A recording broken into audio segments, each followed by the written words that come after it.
Hello friends नमस्ते भल था समस्ते I am a carpenter channel को आपन को स्वागत। आज गोटे काठ जॉइंट विषय रे गोटे भिडियोटे नहीं आसी बिना फेविकल कौन फेविकल लगेबे नहीं कंटा स्क्रू किछि भी देबेनी केमिति आपण काठटा को जॉइंट करें लंबा काठर लंबा जॉइंट करेंगे किंतु आड़ुआ तो समस्त जॉइंट आम कर लंबा जॉइंट विषय करें धरते आम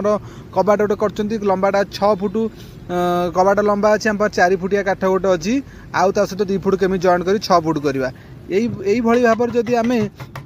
काठ जॉइंट करवा सी केबे भी छाड़बनी आधर आम अठा दे पारे कि बिना अठार आज आम जॉइंट करवा।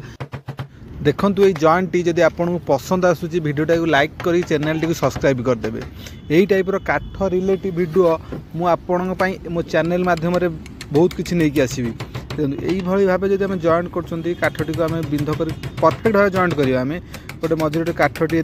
खिलटे करी चौरस कर बढ़िया कि काठटा बागेकी काटिदे दीपट साइड खिल बाड़ी सारिकी काटी सारापर रंदा मारिकी साइंडर मारी फिनिशिंग करदे यही टाइप आप जॉइंट पूरा बर्तमान प्रस्तुत है जॉइंट आप भांगा चाहिए अलग जगार काठ भांग पछे किंतु जॉइंट रु केबे काठ छाड़बनी आपड़ थे ये ट्राए कर देखूँ जब भल होले मो चैनल टी लाइक करेंगे सब्सक्राइब कर दिंतु मुझे टंका पैसा किसी मांगुनी छोटिया सब्सक्राइबर टे मागुची मुझे सब्सक्राइब टे कले ये टाइप भिडियो बनाई मत उत्साहित लगे तेणु आपड़ गोटे छोटिया सब्सक्राइब टे करी भिडियोटा भल लगुच आप किसी लोक पाक सेयार करूँ यदि यही टाइप भिडियो दरकार मुझे यही टाइप भिडियो मझे मझे नहीं आसवि।